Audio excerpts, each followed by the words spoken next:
Okay, సంతోషం. వెళ్ళేటప్పుడు సంతోషమే, వచ్చేటప్పుడు సంతోషమే. ఎందుకంటే 18 రోజుల పాటు ఆల్ ఆర్ బెయిలబుల్ కేసెస్ 18 రోజుల పాటు సెంట్రల్ ప్రిజన్లో ఉండవలసిన పరిస్థితి ఏర్పడింది. దీనికి కారణం ఈ ప్రభుత్వం, పోలీసులు కుమ్మక్కై చేసినటువంటి సంఘటనలు. నేను చాలా వివరంగా గుంటూరు వెళ్ళిన తర్వాత మళ్ళా మాట్లాడతాను. నేను అందరికీ ఈ సందర్భంగా నా ధన్యవాదాలు తెలియజేస్తున్నాను. నాకు ఎవరైతే సపోర్ట్ చేశారో ఈ సంఘటనలో, ఎవరైతే మద్దతు పలికారో వారందరికీ నా హృదయపూర్వక ధన్యవాదాలు. అలాగే కొంతమంది మద్దతు పలకలేదు, వారికి కూడా నా ధన్యవాదాలు. వారు ఏమన్నారంటే పెద్ద మాట అన్నారు, దానికి కూడా నేను గుంటూరు వెళ్ళిన సమాధానం చెప్తా. అదేమన్నారంటే అసహ్యంగా మాట్లాడితే దాడులు చేయరా అని. అసహ్యంగా మాట్లాడితే దాడులు చేయదలుచుకుంటే ఎంతమంది మీద చేయాలి? అసహ్యంగా మాట్లాడే వాళ్ళ మీద. అది ఒక అంశం. వాళ్ళకు కూడా నేను రేపు నా సమాధానాన్ని తప్పనిసరిగా చెప్తా. 18 రోజులు నన్ను జైల్లో పెడితే నేను భయపడతా అనుకున్నారేమో. భయపడే ప్రశ్న ఈ అంబటి రాంబాబుకు ఉద్భవించదని మనవి చేస్తున్నా. ఎందుకంటే ఈ చంద్రబాబు నాయుడు గారి ప్రభుత్వం వచ్చినప్పుడే జైల్లో ఉండటానికి సిద్ధపడ్డానని కూడా ఈ సందర్భంగా మనవి చేస్తున్నా. నన్ను హింసించాలని, నన్ను జైల్లో పెట్టాలని చంద్రబాబు, లోకేష్ ఎప్పటి నుంచో ప్రయత్నం చేస్తున్నారు. ఎక్కడో దొరికాను, లోపల పెట్టారు. చూద్దాం, టైం విల్ కమ్ అగైన్. పరిస్థితులు మళ్ళా మారతాయి. ఈ పాపానికి వారు పరిష్కారం చేయక తప్పదని కూడా ఈ సందర్భంగా నేను మనవి చేస్తున్నాను. రాజమండ్రి సెంట్రల్ ప్రిజన్ నాకు పట్టుదలను పెంచే ఒక శిక్షణా కేంద్రం అని కూడా ఈ సందర్భంగా నేను మనవి చేస్తున్నాను. మరింత పట్టుదలగా, మరింత కసిగా ఎన్ని కేసులు పెట్టినా, ఎన్ని రోజులు జైల్లో ఉన్నా ఒక్క అడుగు కూడా వెనక్కు వెయ్యను. జగన్మోహన్ రెడ్డి గారి నాయకత్వంలో ఈ కూటమి ప్రభుత్వాన్ని ప్రజాస్వామ్యబద్ధంగా కూల్చేంత వరకు ఈ పోరాటం ఆగదు. ఎన్నిసార్లు జైల్లో పెట్టినా వెనక్కు వెళ్లే ప్రశ్న లేదు. అన్యాయంగా, అక్రమంగా జైల్లో పెట్టారు. నా ఇల్లు దహనం చేయడానికి ప్రయత్నం చేశారు, నా కార్లు బగలగొట్టారు, నా ఆఫీస్ బగలగొట్టారు, నా పెళ్ళాం బిడ్డల్ని తరిమి కొట్టారు, నన్ను చంపడానికి ప్రయత్నం చేశారు, తీసుకొచ్చి జైల్లో పెట్టారు. ఏమైంది? ఏమైద్దని అడుగుతా ఉన్నా. చంద్రబాబు నాయుడు అడుగుతా ఉన్నా, లోకేష్ని అడుగుతా ఉన్నా. ఏమైద్ది?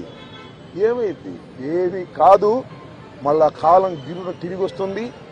అన్నిటికీ సమాధానం ఇవాళ చాలామంది మిత్రులు మాట్లాడారు. బయట జరిగిన సంఘటనలు నాకు తెలియదు, చాలా తక్కువ మాత్రమే, పేపర్లో ఉన్నవి మాత్రమే నేను తెలుసుకున్నాను.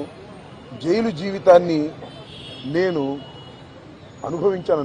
అనుకోకండి, ఎంజాయ్ చేశాను. ఎంత కఠినంగా ఉన్నా ఎంజాయ్ చేశాను. ఎందుకంటే ఒక రాజకీయ స్ఫూర్తితో రాజకీయాల్లోకి వచ్చినటువంటి వ్యక్తిని నేను, పట్టుదలగా ముందుకు సాగే వ్యక్తిని జైల్లో పెడితే భయపడిపోయే వ్యక్తిని అంతకంటే కాదు, మరింత ధైర్యంగా పోరాట పటిమతో ముందుకు వెళ్లేటటువంటి వ్యక్తిని కూడా మనవి చేస్తున్నా. ఎప్పుడు ఎక్కడా తప్పు చేయలేదు. పొరపాటు మాట్లాడితే వెంటనే పశ్చాత్తాపడ్డా. పశ్చాత్తాపానికి మించిన ప్రాయచిత్తం లేదంటారే, మరి ఏమిటి? ఎంతమంది పశ్చాత్తాపడ్డారు? నేను తప్ప ఎవరైనా పశ్చాత్తాపడ్డారా అని అడుగుతా ఉన్నా. సరే, ఏది ఏమైనా టైం విల్ డిసైడ్. ఒకటి మాత్రం నేను చెప్పదలుచుకున్నాను, నాకు ఈ సందర్భంగా సపోర్ట్ చేసినటువంటి వారందరికీ కూడా పేరు పేరున నా హృదయపూర్వక నమస్కారాలు, ధన్యవాదాలు. నా పార్టీ కానివారు కూడా నన్ను సపోర్ట్ చేశారు. దాడులు చేయటం తప్పన్నారు, దాడులు అన్యాయం అన్నారు. ఒకవేళ తప్పు మాట్లాడితే కేసు పెట్టి లోపల పెట్టాలి కదా, ఇంటి మీద దాడి ఏంటి అన్నారు. దాడి చేసిన వాళ్ళకు బెయిల్ వచ్చింది. దాడి చేయించుకున్న నాకు 18 రోజుల తర్వాత బెయిల్ వచ్చింది. ఏం చేయగలిగారు? ఏం చేస్తారు? దేనికైనా సిద్ధపడి రాజకీయాల్లో జగన్మోహన్ రెడ్డి వెంట నడుస్తున్నటువంటి వ్యక్తులం. ఆ రోజు రాజశేఖర రెడ్డి వెంట నడిచాం, ఇవాళ జగన్మోహన్ రెడ్డి గారి వెంట నడుస్తాం, తుదకంటూ నడుస్తాం. బొందిలో ప్రాణం ఉన్నంత వరకు జగన్ వెంట నడుస్తాం.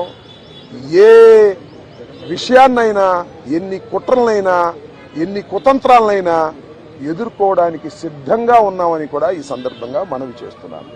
అందరికీ నా హృదయపూర్వకమైన ధన్యవాదాలు ఈ సందర్భంగా తెలియజేసుకుంటున్నాను.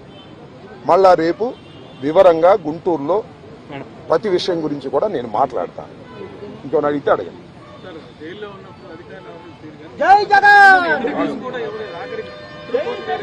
జైల్లో ఉన్నప్పుడు అధికారులు వాళ్ళ రూల్ ప్రకారం పోతారు, అక్కడ ఫుడ్డే పెడతారు. అది నాకు నచ్చినా నచ్చకపోయినా ఆ ఫుడ్డే తింటాను.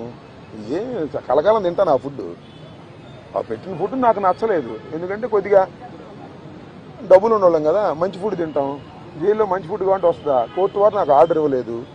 ఓకే, జైలు అధికారులు వారి ప్రవర్తన వాళ్ళది, వాళ్ళు నాకేమో స్పెషల్గా ఏం చూడాల్సిన అవసరం కూడా నేను ఎప్పుడు కోరుకోలేదు, కోరుకోను కూడా. సామాన్య ప్రశ్నలుగానే ఉండటానికి నేను ఇష్టపడ్డాను. కోర్టు ఆర్డర్ ఇస్తే బయట భోజనం తిన్నాం అనుకున్నాం, కోర్టు ఆర్డర్ ఇవ్వలేదు, లోపల భోజనమే తిన్నాం. కొద్దిగా చిక్కినట్టున్నా, అయినా ఏం కంగారేం లేదు, ఏం ఇబ్బంది కూడా ఏమి లేదు. ఆరోగ్యం బ్రహ్మాండంగా ఉంది, ఆరోగ్యం మరింత పట్టుదలగా ముందుకు సాగుతుంది.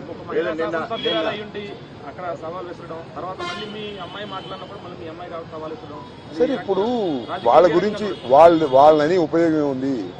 చంద్రబాబు మానిటర్ చేశాడు, లోకేష్ మానిటర్ చేశాడు దాడిని. కరెక్ట్ గా చెప్తున్నా నేను, చంద్రబాబు లోకేష్ మానిటర్ చేశారు దాడిని. 7 గంటల సేపు నా ఇంటి దగ్గర దాడి జరిగింది. 7 hours పోలీసులు ఉన్నారు అక్కడ. ఇంతకన్నా ప్రజాస్వామ్యంలో ఏం కావాలి చెప్పండి, నాకు అర్థం కాల. 5 గంటలకు వచ్చి 12 గంటలకు వెళ్ళారు. తెలుగుదేశం కార్యకర్తలనండి, దుండగులనండి, దుర్మార్గులనండి, గంజాయి బ్యాచ్ అనండి, పోలీసులందరూ అక్కడే ఉన్నారు. వాళ్ళ సమక్షంలోనే దాడి జరిగింది, వాళ్ళ రక్షణలోనే దాడి జరిగింది. మీ అందరికీ తెలుసు, నేను ప్రత్యేకంగా చెప్పాల్సిన అవసరం లేదు. బట్ నేను 11వ తారీఖున రాత్రి 10:20 నేను అరెస్ట్ అయిన దగ్గర నుంచి ఇప్పుడు వరకు ఏం జరిగిందో బయట ప్రపంచంలో నాకు లిటిల్ నాలెడ్జ్ ఉంది. అంటే పేపర్ నాలెడ్జ్ తప్ప నాకు ఎవరు ఏమీ నాలెడ్జ్ ఇవ్వలేదు. కాబట్టి ఈ నాలెడ్జ్ అంతా తెలుసుకుని రేపు చాలా వివరంగా, చాలా సుదీర్ఘంగా నేను నా ఆవేదననండి, నా కోపం అనండి, నా బాధ అనండి, నా ఆర్గ్యుమెంట్ అనండి ప్రజల ముందు పెడతాను. ఎందుకంటే ప్రజల ముందు ఎందుకు పెట్టాలంటే ప్రజలకు అర్థం కావాలి, నేనేమిటో తెలుసు. అయినా ఇప్పుడు జరిగినటువంటి సంఘటనలో చాలా పత్రికలు రాసినాయి కదా నా మీద, వాటన్నిటికీ ప్రజలకు చెప్పుకోవలసినటువంటి బాధ్యత నాకు ఉంది. కాబట్టి రేపు చాలా క్షుణ్ణంగా చెప్తాను. చెప్పండి. దార్ ప్లాన్స్. ఇప్పుడు నా జోగి రమేష్, అమ్మటి రాంబాబు అని కదా, వాళ్ళ విధానమే వైలెన్స్ లోకి వెళ్లి భయపెట్టాలని ప్రయత్నం చేస్తున్నారు. జైల్లో పెడితే భయపడతాం అనుకుంటున్నారు, ఇళ్ల మీద దాడి జరిగితే భయపడతాం అనుకుంటున్నారు. భయపడ్డారు, నా పిల్లలు భయపడ్డారు, వాస్తవమే కాదని అంటలా. ఇంట్లోకి వచ్చి నా పిల్లలు, నా మనవలు ఉన్నప్పుడు దాడి చేస్తే భయపడతారు ఎవరైనా. పోలీసులు ఏం చెప్పారు తెలుసా, మీకు ఆశ్చర్యపోతారు. సార్ మీరు పారిపోండి సార్, పారిపోండి సార్ అని చెప్పారు. రక్షించాల్సిన పోలీసులు ఆ గంగా వెంకటేశ్వరులు ఆయన, తెలుగుదేశం ఆయన, పారిపోండి సార్ అంటాడు. మీరు గోడ దిగి వెళ్తారా అని చెబుతున్నాడు నన్ను. గోడ దిగి కంటే సావటం బెటరాయా అని చెప్పా. అది నువ్వే కదా దాడి చేస్తున్నావు చెప్పా. ఏంది ఇదంతా? అంతా చాలా వికృతంగా ఆటవిక రాజ్యంగా మీరు చేశారు. వీటన్నిటికీ ప్రజాస్వామ్యంలో అన్నిటికీ సమాధానం వస్తుంది ఒక రోజున. వాడికి తప్పనిసరిగా సమాధానం చెబుతాం. మీరు కేసులు పెట్టి భయపెట్టాలనుకున్నారు, భయపడం, మరింత ధైర్యంగా ముందుకు సాగుతామని కూడా ఈ సందర్భంగా మరోసారి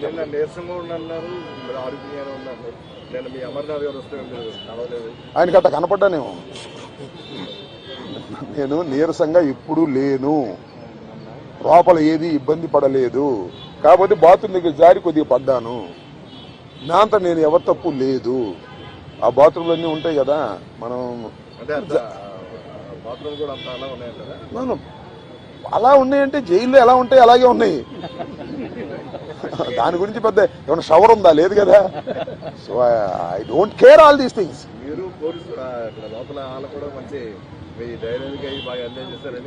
ఐ డోంట్ నో దట్.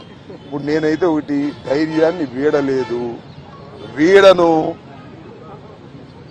ప్రాణాలకు తెగించే ఉన్నాము. ఎందుకంటే పోలీసులను అడ్డం పెట్టుకుని మనుషులను చంపే అలవాటు చంద్రబాబుకి లోకేష్కి ఉంది కాబట్టి వీఆర్ రెడీ ఫర్ దాట్. దాని గురించి ఏం కంగారు పడాల్సిన అవసరం లేదు, భయపడాల్సిన అవసరం లేదు.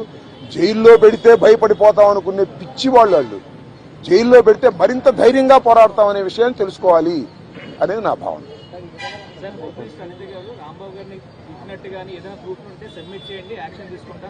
చూశారుగా మీరు, సోషల్ మీడియాలో చూడలేదా? నన్ను తిడతా ఒక ఆమె వీర విహారం చేసింది. వాళ్ళు కళ్ళుండి గుడ్డి వాళ్ళు పక్షపాతంగా వ్యవహరిస్తున్నారు.